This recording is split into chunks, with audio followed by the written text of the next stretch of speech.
You realize I have the store and they come back to shop. Put my phone on silent. All right. I am going to keep my phone up where I can see it Yes, because of the cameras. It tells me if people are pulling up or not. Okay. Is it okay to have it in your phone? No, ma'am. No, ma'am. Right. So no, it's not okay? No. It's all right. You know, because she got to protect her Am I business. making you nervous? No, ma'am. Not at all. Not at all. You know, I'm a comic myself. Oh, really? That's how I get out of my jitters and stuff like that with the interviews. Because True Heart is like right on the spot with everything. So you do stand-up too? Like on stage? No, I don't. When you ready? Probably never. But, you know, somebody tried to enter me into a poetry contest, and I backed out at the last minute. So, you know. That's poetry. I'll bring you up mic one night. Yes, ma'am. But, all right, so. All right, when you start, let's aim for around 3 to 4 minute mark. Mm-hmm. All right, it's rolling and on you. All right. Hey, man, it's your boy Hustle, man. We out here in the streets doing a great thing today, touching on small businesses. Can you tell me who I have with me today? Hi, my name is Ayesha Ayeshia. I'm the owner of the Closet Exchange Fayetteville, and I'm also comedian Ayesha Ayeshia.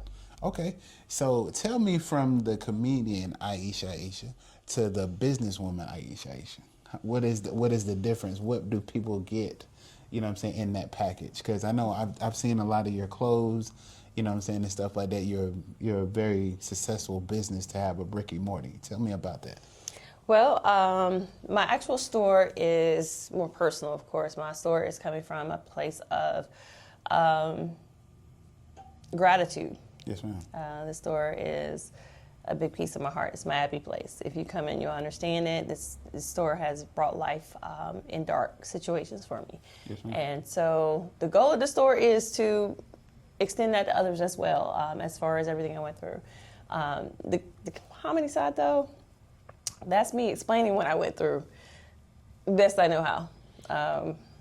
Yeah, I have a funny way of talking about my life. I mean, you know, you got to be a comic. You know, I always talk about my downfalls in a comical way, and people be rolling on the floor. But, you know, that's just so they can have something to pick at. But, you know, now I kind of got like a tough skin where, you know, if they laugh at something that I do, it's only more fuel to keep on giving them something to laugh at, because I'm only going up as they, you know, make their chatter on what they want to talk about me about. So really don't matter, but at the end of the day, it's what you put forth, you know what I'm saying, in your business. So tell me your clothing prices that you have right now. Like, what are your main pieces that do sell out? Well, it's actually a wide variety. I don't have a certain type that sells better than others because it's a store for everyone as far as the adults. I have Black-owned brands in here. I cater to us as far as a community we work really hard for what we have. So why spend hundreds and hundreds on outfits when you can get the same outfit, the better look here for less? So my prices range. I have dollar racks out there. I have stuff that's $20. It just depends. And I have brands that come with their own personal customized price, but it's definitely worth it. So yes, ma'am. So she says she has the lower end for people that are affordable, and then she has the higher end that's still affordable for people that go out here and make their way and make their money. You know what I'm saying? They shopping online and stuff like that. Get with her and go ahead and come in the Hope Mills. What is it, 111? It's 1111 Hope Mills Road. Okay, 1111. That's angel numbers. Yes, you know right. what I'm saying? If you look at it, see how it is? You know what I'm saying? Bringing the happiness, bringing the positivity, and letting you know that she has affordable prices. So how long have you been in this building for? The building itself, I've been here for 2 years, and a lot of people had no idea it was here. Wow. Yeah, so it wasn't easy. It's still not easy, but it's doable and it's worth it. Yes, ma'am. If you come in, though, most people find me because I do stand-up comedy here in my building, in the venue that's here. Okay. Once they come in for comedy to see the store, or once they come in for a store, they realize the comedy is here. Either way, you can even catch my brand, where it's the hustle is business, the grind is personal, and if you know any better, that's true for everybody. It's true for everybody. So the hustler, you know what I'm saying, meets the hustle brand, you know what I'm saying. Hey, it's one and the same, man. We all do the same thing. We're all trying to get to a common point in life where we're comfortable and we're not, you know, out here running this race, you know what I'm saying, trying to run with a chicken with a head cut off. You know what I'm saying? So we're just out here trying to make a brand. That's what it's all about. So I appreciate you for your time, ma'am, telling me about your business. and getting every information and telling me about your comedy. It's all well and fun, but on my podcast, I like to give people their flowers. Appreciate it for giving people a place to come to and be affordable for people, and letting them know that this is a judge-free zone and you can come in here and shop at any time.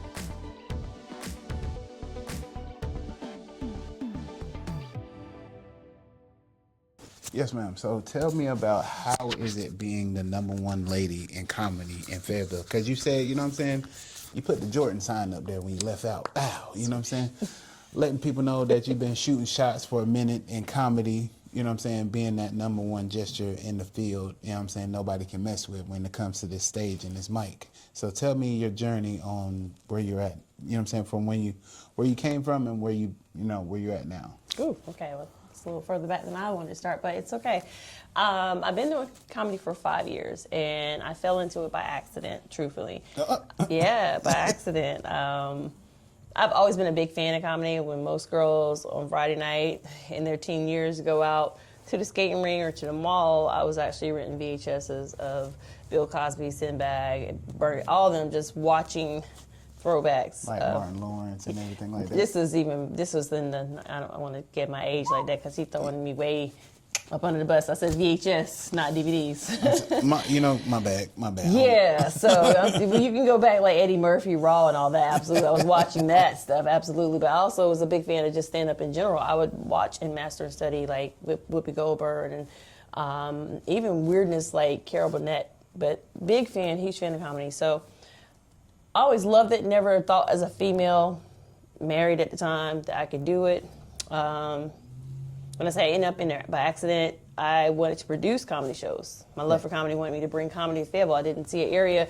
I know we had It's years and years ago, but once that burnt down, we kind of lost the love and joy for comedy that I am aware of.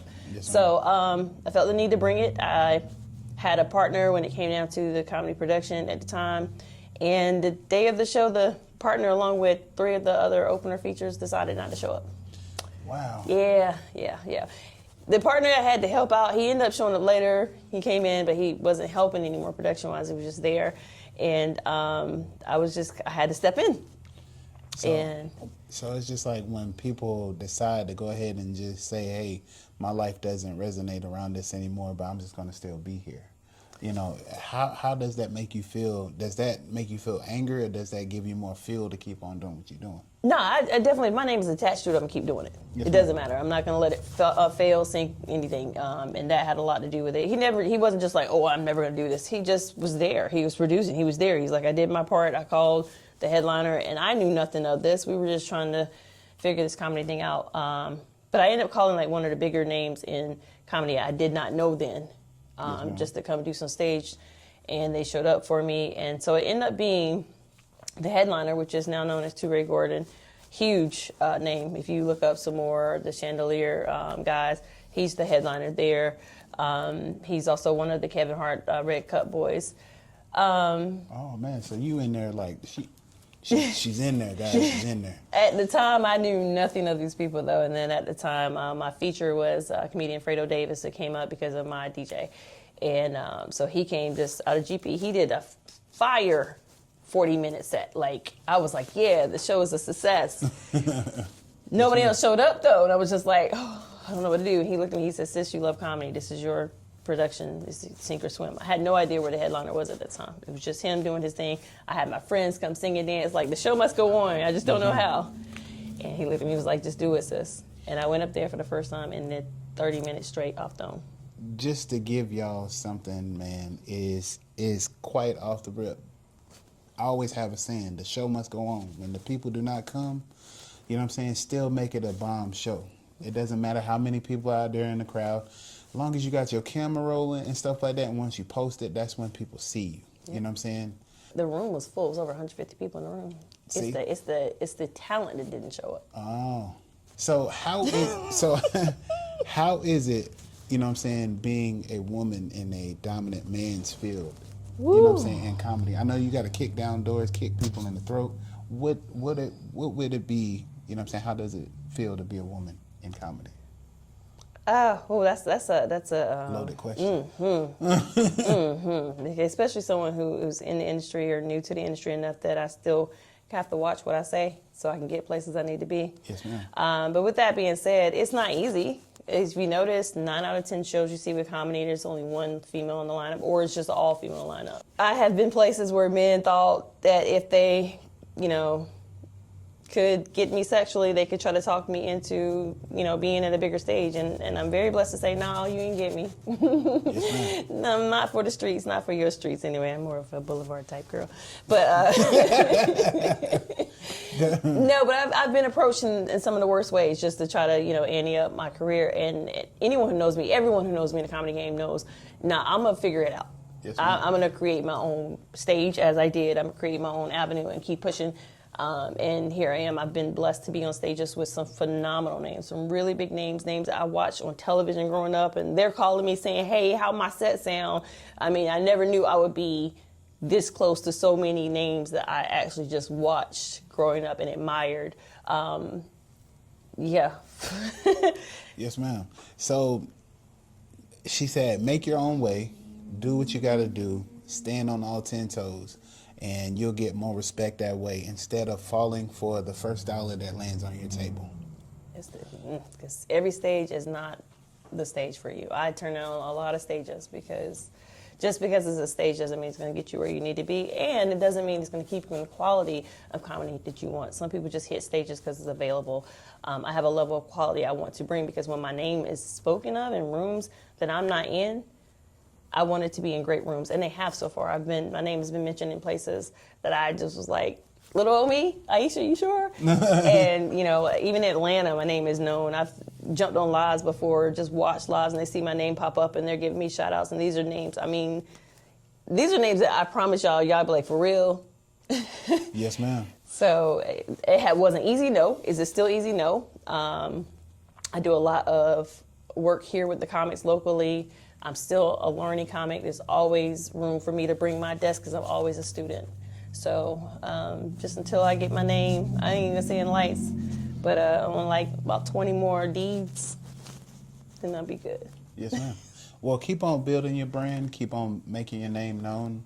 You know what I'm saying? Keep on being a positive person. Letting people know that this is not an easy road, but it's doable. It is, especially for me. I'm not gonna lie. I'm in my 40s. I'm in my mid 40s, and that throws people off because they never expect that. Go ahead. Say what you want to say. Say what you want to say. I didn't ask that question. She just. Yeah, I'm the throw it out there, and I say that on purpose because once you start at a certain age, you think, well, I'm too old for this, too old for that. But first of all, sir, do you see how he treat me? No. He age shaming, and I don't like that because I identify as trans youth. I identify as 25. I'm just saying, I'm the same way. I look like I'm 18, but that's not anything. Who told you that? I'm just old. Who told you that? You know what? I just want to know. I'm gonna, not disclose the information that I. Don't do it. I'm not gonna do it. You're gonna send them straight to jail.